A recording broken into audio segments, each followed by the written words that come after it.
So we've determined it's blue. Let's make a copy of blue. So now we're on this layer. Let's go back to our levels. And the hotkey for that is Command L. Let me go to the midtones. I think I'm not going to eat it up this much this time. I'm just going to darken it enough, like maybe there. Let's see what happens. I'm going to put this on overlay.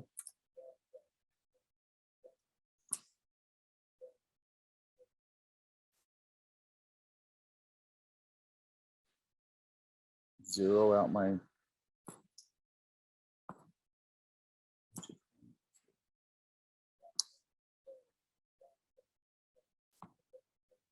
going to be a little clunky because I'm using a trackpad. Actually, you know what I can do? Hang on a sec. I'm going to grab my pen.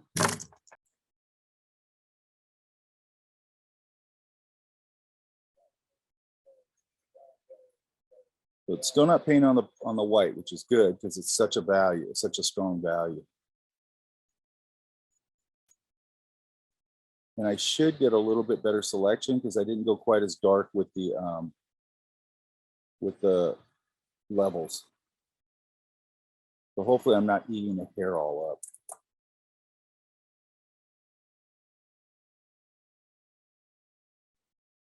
And again, what I'm usually doing is going in pretty close and making sure that I'm not eating up my selection too much.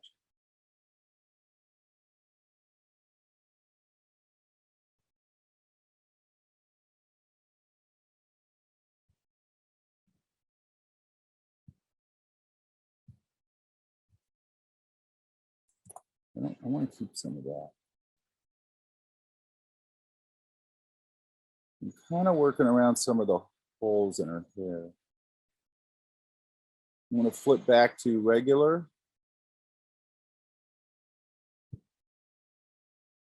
Make sure this is all gone.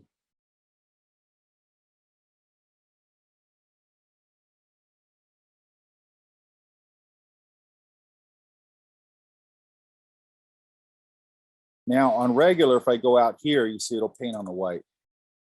So I'm just doing the interior. Let's hope that's pretty good. I'm going to flip one more time back to overlay.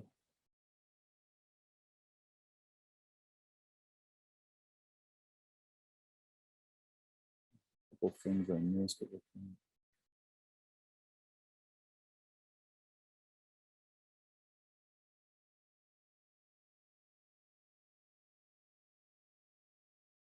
Okay. Now I'm going to come over here. Command click. Oops. And I think I should go. Let's go back over to here. Back to the background. I want to make sure this is unlocked.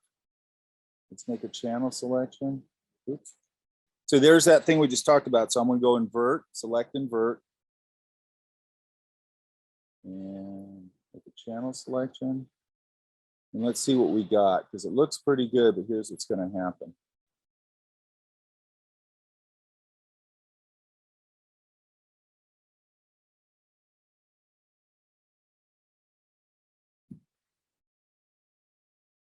There's a lot of fringe there. I don't know why it's going to. Lately, every time I select the first time, it doesn't take. I don't know why. There. So see all that haloing? Yeah. Yes. Now, what we're going to do here now is we're going to go up here and we're going to put this now on darken. Now, I go back and forth. Sometimes I'll put it on darken and sometimes I'll take it off. And you need that gray value back there to tell you where you're at here. I'm going to go to my clone tool.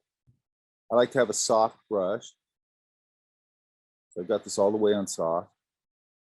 What I'm going to do here, so I'm going to just in, near the area, then I'm going to get, oops.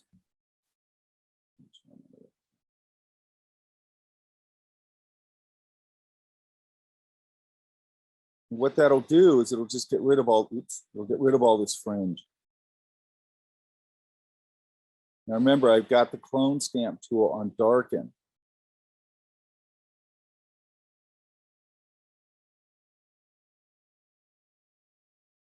It's a lot easier actually doing this with a brush or with a stylus. So I'm using my my little Intuos Wacom thing, which are about, this one was about $100 at Best Buy.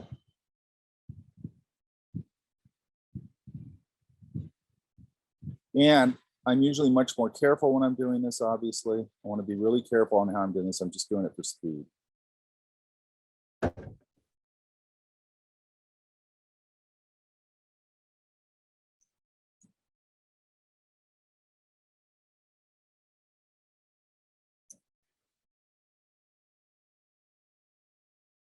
And by the way, I'm on the actual layer. I'm not on the mask layer right now. I'm on my actual image right there.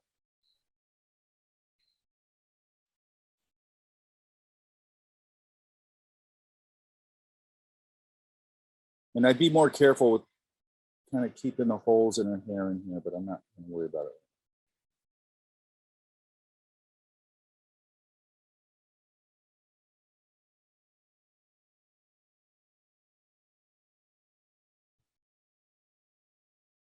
Now, sometimes I'll switch off of this darken thing and I'll just go, if I want to lighten up certain areas, I'll go to a regular brush.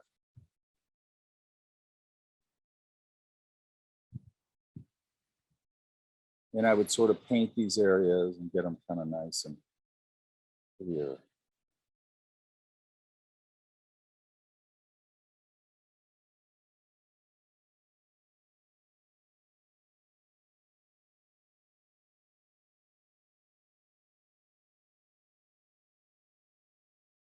I don't want to repeat shapes in here. I want to make sure when I'm doing my initial selection, I usually keep those hair sky holes in there.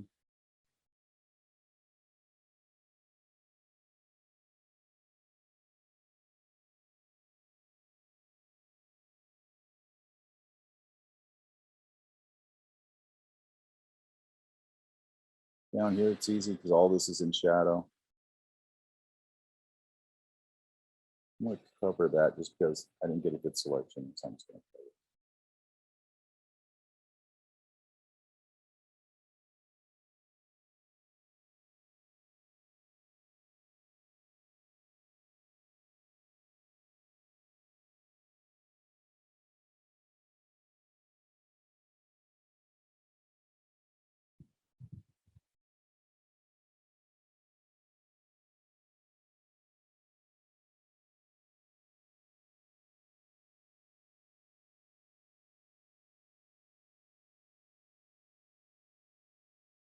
You can see if I go in here and get a nice selection, I'm getting all these little individual hairs and things. You guys see that?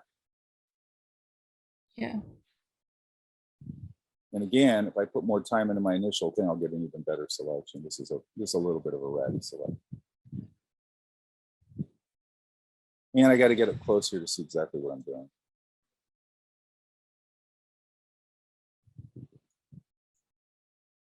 Yeah, that needed that.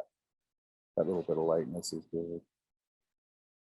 See, this edge right here is a little too hard edge. I would have got a better selection. This right here is reading too much as clone, so I need to fix that. I don't want anything to look clone. Most people aren't going to notice it anyway because it's such a complex. Hair is so complex. Okay, that's a little too hard edge for me there, but that's fine.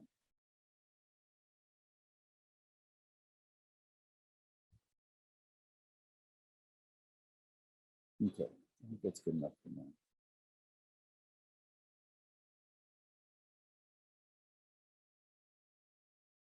Now, there's a couple things here. What's nice, you see right here, because that was in a white, you know, it was on a white background. I don't know if they actually shot it on white. I'm assuming they did. It got this reflection from the room. You see that? Yeah. Yeah. Off her shoulder, a little bit over here. So let's just go to the obvious. A lot of times what they do is a starting point. You might pick up a little bit of her flesh tone. I'm going to go back to this layer.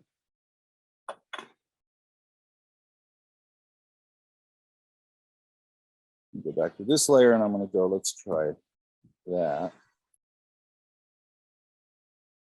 We're starting, I want to do this too. I'm going to give it a little more headroom. So I'm going to go to my crop tool.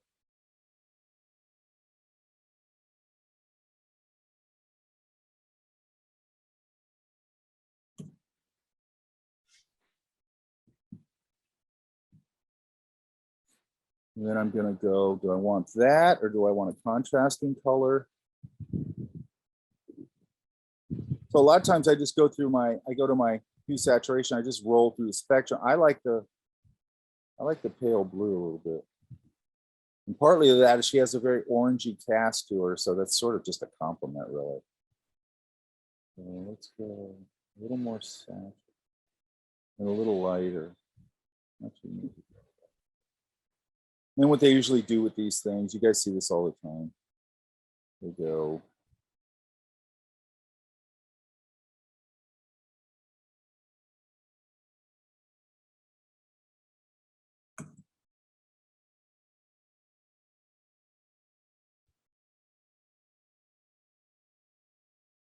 I'm just going to give it any color because if it's black, it's harder for me to change it in Photoshop.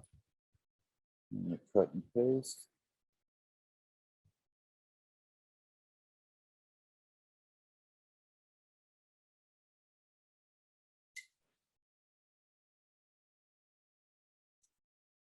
And I want to paste it as pixels, not a smart object, not layers, just pixels.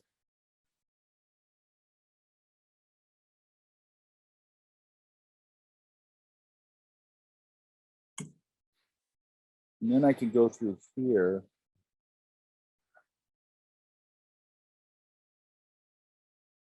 You guys see this all the time where they put the hair over the masthead. You guys know what I'm talking about? Or behind the masthead. Yeah? Yeah, I think so. And I used to always look at that and go, how the hell did they do it? How do they get all that hair like that? And this is one of the ways they do it. There used to be a program called, I think it was called Knockout. I'm just going through overlays on the blue and seeing what I get. I actually don't mind the deeper blue, but then I might come in here and go, do I want it a little darker? I want it a little more saturated. And then what I might do is I might select this again, put another layer over this. And I'm going to pick up this blue back here. And I'm going to get a,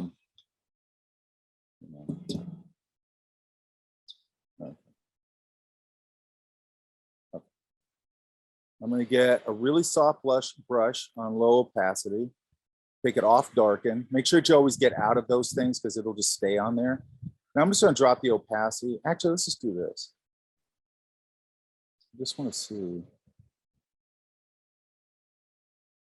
I want it way low opacity.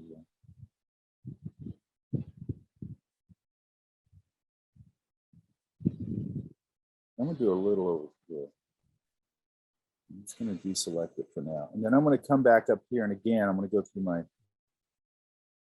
overlays, but that's not too bad.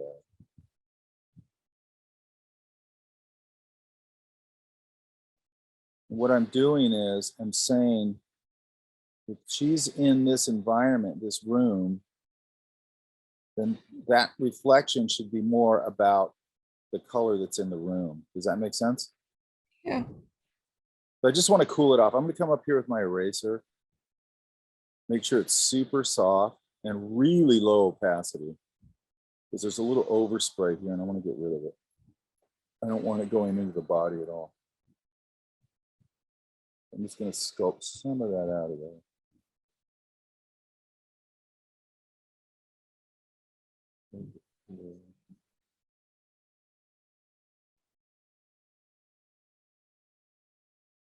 Go up a little more.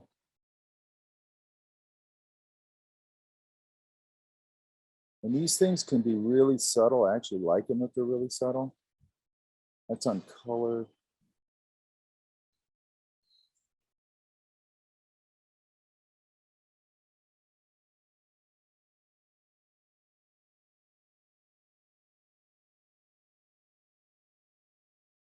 Let's see something. Yeah, that cooled it off just that there, which is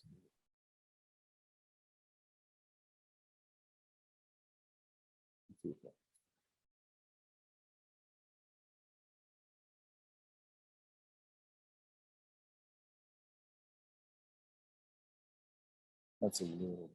So what I did is I doubled that layer. It's on linear light, and then I just lowered the opacity of the second layer, but it's got a little bit of coolness now to it that puts it in the same environment. Does that make sense? Yeah. So those things are important. If you have a, you know, you have an image like this with a shot in a white room, there's probably going to be some sort of temperature to that lighting. It could be warm, it could be cool, might work in your favor, it might not. But I want to make sure that I'm dialing the temperature into whatever the background color I put in. So again, it puts the figure in the same room as the lighting, or as the room color. Does that make sense? And the lighting. Mm-hmm. Does that make sense? Yeah. Because I always see these things. I always see these things where, again, it was like that one we looked at with that Birds of Prey movie or whatever it's called, where all that stuff just cut out. You know what I mean? Yeah. No thought to harden soft edges. No, and you have to talk about these things, okay, in relation to Photoshop, because this class is called Photoshop for Digital Artists. Okay, so you have to, and you don't have to be a painter. Like, I know all this stuff basically from painting and illustrating, but you don't have to be a painter to start thinking about these things. Okay, it's just, you know, some of the stuff we're talking about in relation to what we're talking about is more about lens things, you know, like you see, if you ever notice, like a lot of food shots you see, I do this all the time if I take a picture of food, you know, it's very in focus in the foreground, it drops off out of focus by the end of the plate. It's dropped completely out of focus, so your focus is right on that food and everything in the room drops off. Does that make sense? Yeah. So it's sort of like we're thinking like that all the time. It's like with the camera, that far edge on the left, you know, it's like I can soften that a little bit. You know, I can say that, you know, that's where it's dropping off from a lens perspective, okay, depending on what kind of lens you have. How did I make the selection? Yeah. Yeah. From channels? Uh-huh. The same way we're doing it, sort of, we talked about. Like the quick No, we're sort of going, you can see my screen, right? yeah. When we're in channels, and I have this layer I'm working with, it's showing the whole thing. I'm just going Control or Command click the thumbnail and it makes my selection. Got it. And then I don't know how you colored the background. I usually just get a brush and color it in. On the actual layer? Yeah, for the background. All I did here was I picked this color right here. Uh-huh. And then I used the hotkey, but I went to edit fill and I filled that foreground color. Okay, okay. And then for selecting the text, it's what tool? Well, the text I just cut and pasted out of Illustrator. If there's no questions, I will let you guys go.